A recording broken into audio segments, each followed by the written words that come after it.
안녕하세요 여러분, 이인철변호사입니다. 자, 홍 이사님 잘 계셨어요? 네, 안녕하세요. 네. 근데 홍 이사님 아시겠지만 요즘에는 대선철 아닙니까? 하여튼 뭐 여러 가지를 좀 꼼꼼하게 보시고, 특히 그 사람의 이제 업적이죠. 그동안 어떻게 살아왔는지, 삶의 과정, 그 다음에 뭐 경력이라든지, 그 다음에 실력, 이런 걸 모두 다 종합적으로 고려해야 될 것 같습니다. 너무 감정적으로 하면 안 되겠죠. 우리가 또 편견에 휘둘리면 안 되고, 그리고 요즘에 가짜 뉴스도 많고, 여러분 이제 뭐 뉴스에서 나온다고 해서 다 그게 100% 진짜다, 이거는 아닙니다. 한번 꼼꼼하게 따져보시고, 그 사람의 공약이라든지, 여러 삶의 히스토리 이런 것도 잘 보시고요. 그 다음에 또 요즘에 뭐 지지선언 이런 것도 많이 하고 있는데, 또 무슨 직능잔치 뭐 그런 데서도 지지선언을 많이 하는 것 같아요. 근데 저는 조금 아쉬운 게 뭐냐면, 너무 또 그 직능이나 어떤 그 집단의 이익만 또 추구하는 거 아닌가, 그런 생각이 가끔 들기도 하거든요. 근데 물론 이제 그 집단이라든지 어떤 직역의 이익도 중요하지만 더 중요한 건 뭐예요? 우리나라 대한민국 아닙니까? 우리나라 대한민국이 정말로 미래로 발전하고 선진국으로 도약할 수 있는 그런 리더, 일꾼이죠. 그렇게 일을 잘하는 일꾼을 여러분이 한번 냉철하게 판단해서 잘 선택해 주시기 바랍니다. 자, 오늘 사건 한번 시작해 보도록 하겠습니다. 자, 이인철 변호사의 성공 사건 시작합니다. 자, 오늘은 어떤 사건이에요? 네, 오늘의 사건 소개해드리겠습니다. 네. 서울 지역 사건이고요. 사무실에 오신 분 아내분이세요. 네. 원고십니다. 네. 사건 제기하셨고요. 이 사건은 상간녀 사건입니다. 상간녀 사건. 원고의 아내는 네. 의료 전문직 직업인이었습니다. 네. 의료에 관계된 일을 하신 분이었고요. 네.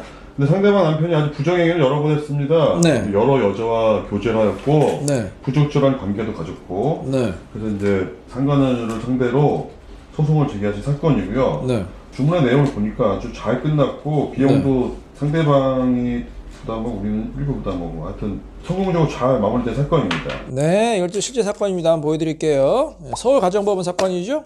서울 가정법원 사건이고, 저희 의뢰인이 원고였죠? 네. 원고가 상간녀를 상대로 한 거죠? 네. 상간녀 사건이라고 할 수가 있고, 자, 얼마 나왔느냐? 1,500만 원이 나왔죠? 원고는 소외, 그러니까 그 남편이죠. 남편과 공동해서 1,500만 원을 지급하라. 자, 그리고 소송 비용도 70%는 원고가, 나머지는 피고가 부담한다. 이렇게 나왔습니다. 자, 그건 어떻게 보면 저희가 이제 일부 승소했다 이렇게 볼 수가 있는데요. 말씀하신 대로 상대방, 남편의 직업이 의료인이고, 우리는 이제 아내분이신데, 어느 날 이제 남편의 휴대폰을 보게 된 거죠. 휴대폰을 보게 됐는데, 정말로 아내가 충격받을 장면을 목격하게 됐죠, 휴대폰에서. 어떤 내용이 있었어요?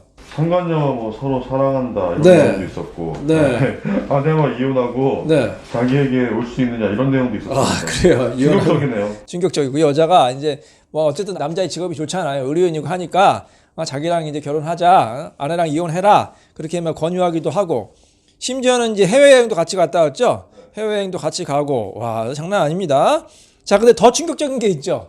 여자가 이 여자 한 명이 아니라면서요. 또 다른 여자가 있었다면서요. 상간녀가 있었고요. 그 상간녀하고는 부적절한 관계까지 가졌습니다. 아니, 그 여자들 어디서 만나는 거예요? 애플리케이션을 통해서 만났죠. 앱. 그 소위 말하는 데이팅 앱, 뭐 채팅 앱 이런 데서 만나가지고 본인이 뭐 이제 의료인이다, 뭐 그렇게 또 막 하니까 아무래도 또 많은 여성분들이 관심을 가졌을 거 아닙니까? 네. 그 여성들을 만나면서 그렇게 부적절한 관계를 갖고 그런 사건입니다. 그래서 이제 아내가 충격을 받아가지고 이 여자 상간녀를 상대로 소송을 한 거죠. 제가 말씀드렸지만 상간녀 소송은 두 가지 쟁점이 있다. 어떤 쟁점이 있다고 말씀드렸어요? 뭐를 입증해야 된다고 말씀드렸어요? 일단 나의 배우자가 네. 유부남이나 유부녀라는 것을 알고서 만나는 것을 거죠. 입증해야 되고 네. 그다음에 상간자의 인적 사항과 그런 것도 네. 구체적으로 알고 있어야 알아야겠고, 그다음에 이제 증거가 있어야 돼. 외도 사실에 대한 증거가 있어야겠고요. 예, 그걸 다 이제 입증해서 소송을 하면 제기를 하면 됩니다.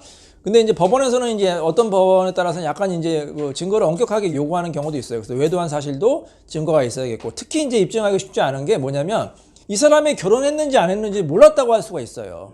특히 이제 뭐 같은 직장 동료라든지 아니면 오랫동안 만났으면야 뭐 알았다고 이제 추측이 되지만, 단발성으로 만나는 경우 있죠. 예를 들어서 뭐 이 사건 같이 그냥 뭐 애플리케이션 만났다, 뭐 데이팅 앱에서 만났다, 아니면 클럽에서 만났다. 근데 이 사람이 결혼했는지 난 몰랐다, 이렇게 이제 변명을 할 수가 있기 때문에 그런 경우에 대해서는 꼼꼼한 증거가 필요해요. 예를 들어서 카톡 대화에 뭐 말한 대로 뭐 이혼하고 와라, 그런 거는 확실하게 아는 거 아닙니까? 그런 증거를 추가로 제출해야 되고, 만약에 그런 증거가 없으면 어떻게 해야 될까요? 배우자의 협조를 받아야겠죠. 만약에 배우자가 잘못했다고 용서를 비는 경우 있잖아요. 나 이혼하고 싶지 않다. 그럼 어떻게 하면 되느냐? 그럼 증거 갖고 와라, 이렇게 시키면 돼요.